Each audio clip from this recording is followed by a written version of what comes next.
Hello, everyone. I'm Dr. Baba Musah Patrice, a consultant obstetrician and gynecologist, and a global health practitioner. Welcome to Global Health, where we talk about health challenges shaping our world today. In today's episode, we are discussing gender-based violence and why it remains a critical global health issue. And today we are going to talk about something sensitive. Every day around the world, millions of women and girls are faced with the threat of gender-based violence.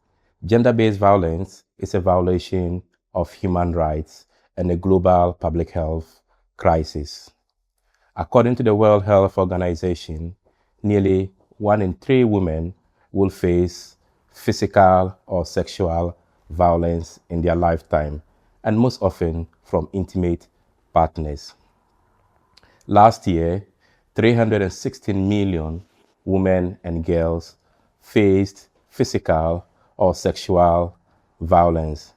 These figures show us that gender-based violence is not isolated. It is pervasive. It affects communities. It affects societies. It affects everyone.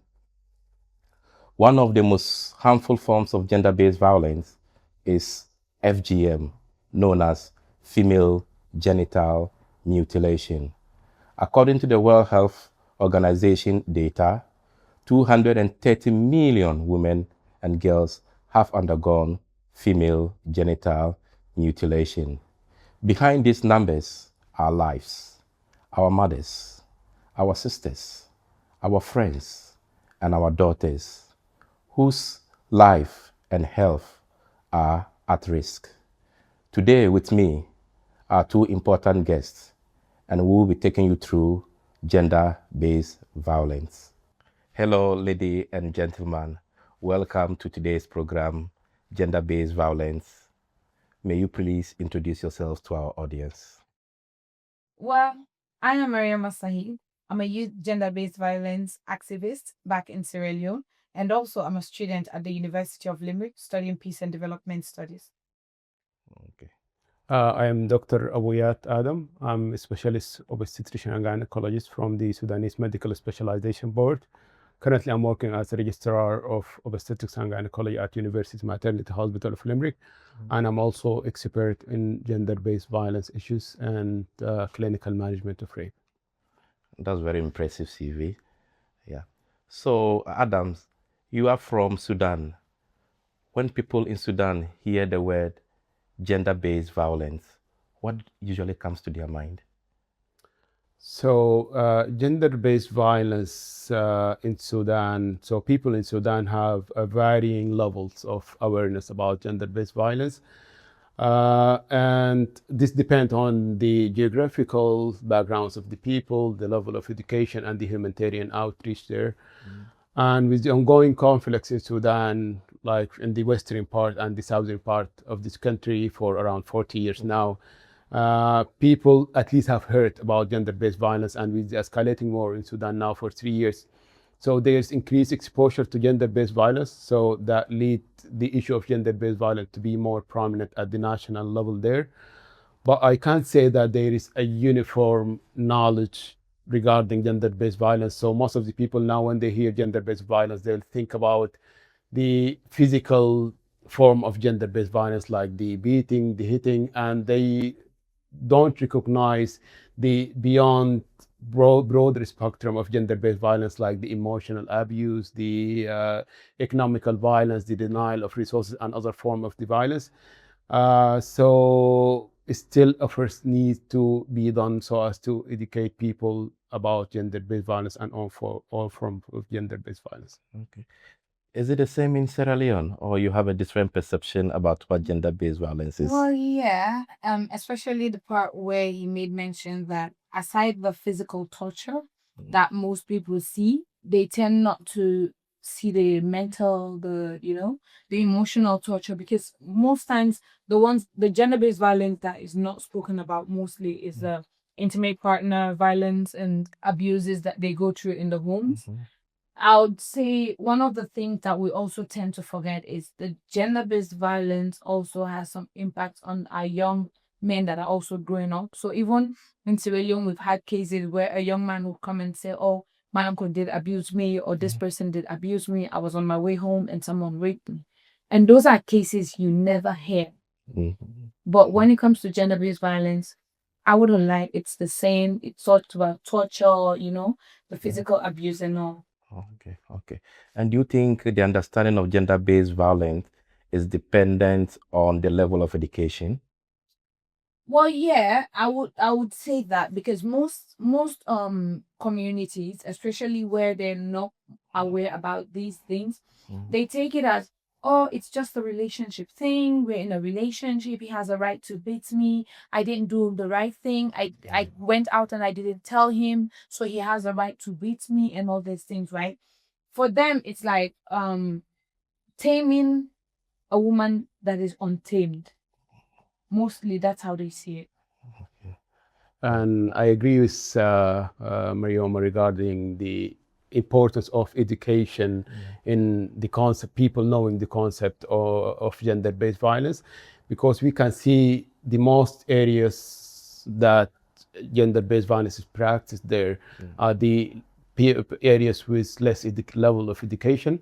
So for gender-based violence itself to happen or to continue, it needs a power difference. If like there is a community with less education, girls are less educated, so the gender-based violence will be more prominent there. So more education, less gender-based violence. Yeah. And also, I feel like sometimes we tend to forget that it's not just in the homes, in the office spaces and political spaces. You walk into a space and you hear someone say, "Oh, you're looking very hot," and the next thing you know is, if I'm going to look for a job, and then this man knows that okay, she definitely wants the job, they try to sleep with me so they'll be able to give me the job, which are abuses of powers that we never talk about, which a lot of women go through. So listening to you, you've basically mentioned forms of gender-based violence, physical and verbal. What are the most common forms of gender-based violence? Let's start maybe in Sudan. So usually everywhere, and particularly in Sudan, the most form of gender-based violence is the emotional violence, like the intimidation, the humiliation, and the economical violence as well, like denial of the financial resources, denial of education, denial of work. These are forms of gender-based violence that occurring to female maybe on daily basis and nobody talks about it. And there's other form like the female genital mutilation of or FGM also is happening there and is prevalent in Sudan, but sometimes it links to traditions. That's why it's rarely people Culture, yeah. talk about it. Yeah. Yeah, and early marriage as well. Okay. Especially with the female genital mutilation, talking about tradition and culture. Back home, we have a particular tribe that would tell you that if you're uncut, you're not capable to even speak in the midst of a child who is cut. I'm telling you, a 35-year-old uncut woman who didn't go through female genital mutilation is not equivalent to a child who went through female genital mutilation. Well, Yeah, like the child is more woman than her. But the whole ideology behind FGM, there's no medical benefit in female genital mutilation. There's nothing they can actually say. This is the medical benefit female genital mutilation has, except, like I said earlier, trying to tame a woman, because they believe that having the clitoris on you would give you the that kind of sexual urge that will make you want to go out. So in a society where a mother definitely doesn't want their child to go wayward, to start just sleeping around with every type of man that comes around, definitely they're trying to put you in a state that I'm gonna, you know, put her in a situation where she doesn't have to be in that state where she sexually want to get in bed with every man that comes around, because the ideology behind that is because you have a clitoris, it gives you the urge to want to continuously be having sex. That's what the whole idea is But why would you deprive someone from their sexual pleasure? Like, that's total wickedness. You mentioned that it's cultural in some ethnic groups. Is it a matter of culture or religion? Because there's a thin line between that. We have religious leaders advocating for FGM in certain parts of Africa, most especially, and in Asia as well. So, what is the line? Well, I wouldn't say it's religion because it's not one particular religion that is practicing the female genital mutilation. Even Christians are going through it because we might say, okay, the Muslims are the ones that would have that ideology, but then why are the Christians being? In back home, we refer to it as a Bondo society. Like traditionally, it's a way of making a girl become a woman. But it's becoming so bad that they don't wait until you're 18 years to decide if you want to experience it or not. They literally put you when you're even the age of 2. 2 months ago, we had a child who died because they put her through the bundle thing. Yes. And the funny thing is, as much as we want to click it to religion, I wouldn't connect it to religion. It's more of a traditional thing because like most big people who know their tradition are against advocating against female genital mutilation. We try to abolish the FGM in Sierra Leone. It didn't work out. And there are government officials, like big government officials, who are not in favor of ending female genital mutilation in Sierra Leone. Well, that's really. So it's culture, like culture, tradition, but religion, trust me, even Christians are into female genital mutilation. Okay. Well, I don't want us to limit the whole discussion to only female genital mutilation. One of the most pathetic forms of gender-based violence is rape. And in times of war, women are those who suffer a lot.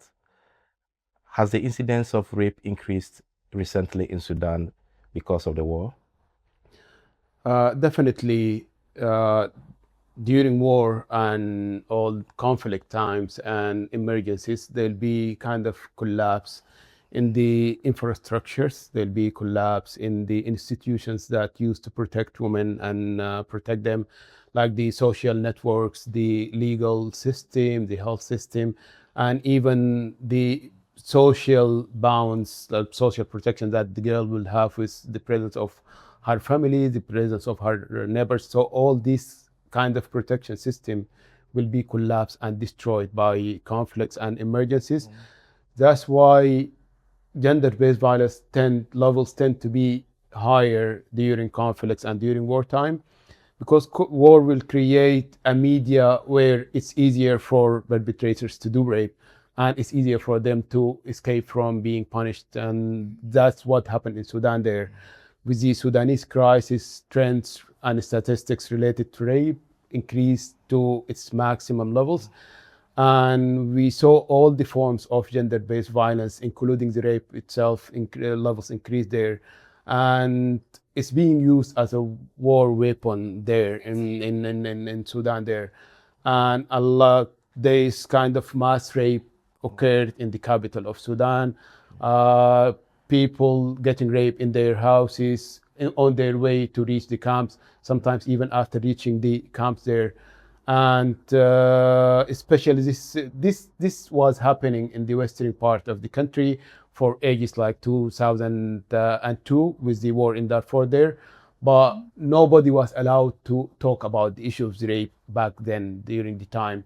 But now when the war escalated throughout Sudan there, now it's possible for people to talk about rape, to investigate rape, and to maybe teach people how to deal and how to respond to rape now. Yeah. Okay. Especially the part where you said rape is being used as a weapon. I would agree because a man's pride is their woman. A nation's pride is their woman.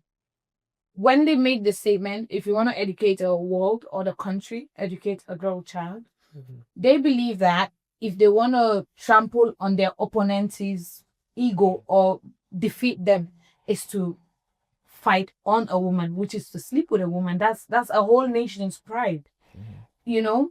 So mostly when they use rape as a weapon, for me, I would say it's not an individual thing because, we already find ourselves in a society where women are already disadvantaged. So the best way to get at your opponent, which is, the man you're fighting in the war, is definitely because we see some situations where the opponent is fighting, you literally be standing there, handcuff you or hold you, and you seen them Yeah. raping your wife Yeah. or your child. So all of these situations tells you that it's not just the conflict, it had already existed, and they knew that the only way out is to trample on a woman's pride. Yeah. Then to add to that, I think rape is not only in times of war. Yes, it is increased in times of war. Last 2 weeks, I was listening to the radio, and they were discussing how a medical student in UCD was brutally raped, and when she passed out, pictures of her were taken, and they were later on distributed on WhatsApp platforms on campus and to the teachers' WhatsApp platforms as well. I think that was brutal, and I don't know where people get the audacity to commit such crimes. So I hope the perpetrators are found, because rape isn't something that we should joke with. It's not. It's really sad, and the more we think about it, the more scary the world becomes because we're giving birth every day. Children are, and it's kind of really scary because you don't know who to trust anymore. Yeah. And rape doesn't only happen outside; it doesn't happen when you're walking on the streets. Because most times when they talk about women being disadvantaged, oh, they want to protect a woman who's walking in the street at the middle, in the middle of the night. She's not gonna be raped on the street. Sometimes it's even her uncle in the house. Sometimes Yeah. it's even the father. I had a case in 2010 where in 2020 where a 10-year-old girl was being raped by her own biological father for Wow, 6 good years terrible. until she became 16 years old. This girl became so addicted to the point that she already knows all the eye pill, the pills that they use for termination and all these things. We found it in her bag. It was so sad. Wow, terrible. And gender-based violence and rape itself, like the records that are said about 1 in 3 women, is a global. It's not confined to areas where there is war. Yeah. So, and most, as Marioma said here, most of the rape and gender-based violence happening from inside doors. So, like whenever there is a power imbalance, rape is going to be there. So sometimes people will abuse their power. So you will find rape in workplaces. You will find sexual harassment in the schools, universities, and everywhere. So yeah, whenever there is power imbalance, yeah. Okay. Yeah, I didn't want us to talk only about female genital mutilation, but as a consultant obstetrician and gynecologist, I will want us to revisit that aspect of today's discussion. So now, what is female genital mutilation? Maybe if you permit me, I will define it and we'll go on so that I don't ask you all the questions. So female genital mutilation is basically the removal of portion or all the external genitalia of women or girls. The external genitalia includes the clitoris, the labia majora, labia minora, and the hymen as well. So portions of this could be removed, or all of them could be removed. It is a very devastating procedure to do, and usually they are non-medicalized. That means they are done outside the hospital, although people have now turned to advocate for the medicalization of female genital mutilation, but it's something that is not recommended, and the WHO is against it. So how widespread is female genital mutilation? Let's start in Sierra Leone. Well, like I said, it's a culture. Yeah. FGM it's the thing that when you don't go through it as a woman, you're not a woman. Like you don't speak in the midst of women. Even when it comes to politics, you want to go into politics, they tell you that you need to shut up because you're not a woman. You've not gone where women have gone. Because when they put you in the society, that's how we call it in the society, there are trainings, there are things that they teach you which they expect you should go out there to implement as a woman. They teach you how to take care of your home. They teach you manners. So as much as the Bondo society is kind of it's the FGM is part of the Bondo society, but it's like a cultural practice where a woman has to go through a lot of things. Aside the cutting is just one part of it, but it's a culture, and it's gonna be really hard for them to like just abolish it, because these people are traditional people. These people that are holding positions in countries like Sierra Leone are elderly people who believe in these cultures, who believe that if these cultures are destroyed, it means their whole past, what defines them as a nation, is gone. So in Sierra Leone, it's there, it's rampant. As much as we're trying to stop it, people are even doing it behind the scene. But one thing I'll tell you, Patrice, is if we're going to take away the FGM, then we have to give them something that they'll make money from. Because some of these people are being paid, you know, I'll say to initiate, because it's a whole initiation process. Imagine taking a child, taking them, laying them down, holding them down, using the blade. Through this process, a lot of girls have gotten HIV. A lot of girls have gotten diseases, because most times they don't even sterilize the blades that they use to cut off these girls. But it is rampant in Sierra Leone. And in Sudan, do you have any kind of statistics to show us? So in Sudan, the condition, I can say that it's kind of different from the situation in Sierra Leone there. Despite that, FGM is kind of a tradition that passed down for generations in Sudan there. And sometimes it's linked to religious, sometimes it's linked to tradition, and religious identity and traditional practice in Sudan there are kind of intermingled and interrelated, so you cannot actually separate them from each other. But recently we can see some decline in the prevalence of FGM in Sudan there, but it still is prevalent there. So last week statistics done by UN agencies there stated that the FGM is now about 87%. 87% of women aged between 15 years and 49 years are undergone FGM, and around 32% of girls aged between 15 and between 1 and 14 years undergone FGM practice as well. But with these statistics are lower than it used to be in the 90s. So now people are kind of more aware about FGM and the harm of FGM on girls. So there is less support from officials now to FGM practice, and it's illegal there. That's why I wanted to ask Marioma, is it legal in Sierra Leone there? Is it? It's not illegal. It's not illegal. Okay. But then we have provisions that are being passed in Parliament. Like, they're not abolishing it totally. Because when they abolish it, then it becomes illegal. But now they're saying that female genital mutilation can be done when a child is 18 years. So even if the child doesn't agree, as far as they're 18 and you do it, there's nothing you can do. For me, that's my definition. But if you clearly put it that even if the child exists, as far as they don't want to go, as far as they don't want to experience it, we don't need female genital mutilation because it doesn't have any health benefit. Yes. Right? And like I was mentioning, I would say in Sierra Leone around 60 to 80% of women from the age of 15 to 45, I'll tell you, are women that are caught.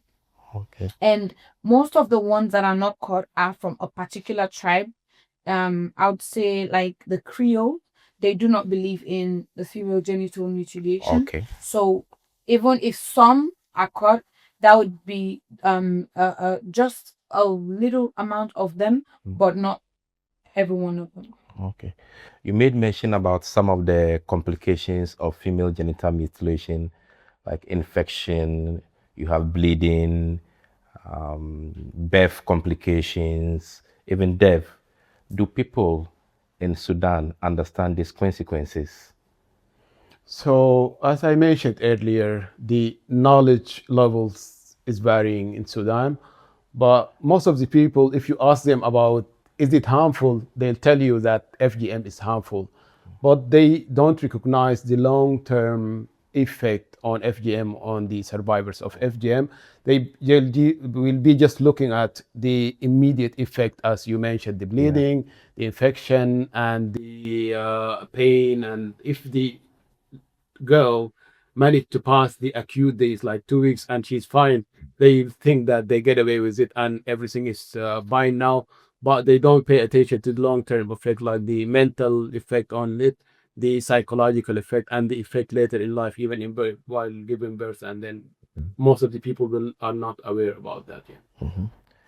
Yeah. And have attitudes towards female genital mutilation changed in recent years?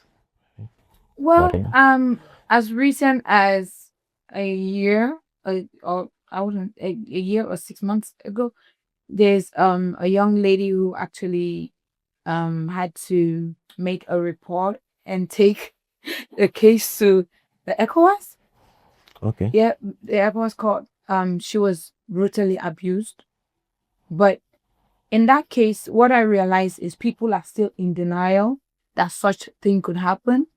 You know, someone came out, she explained how she was raped, how she was mutilated, and the mutilation didn't come as a result of someone thinking that, oh, she's a child, she wanted to go. This is a mature lady that had an issue with someone who's a political person, Okay. who thinks that, how dare you disrespect me, and this kind of thing.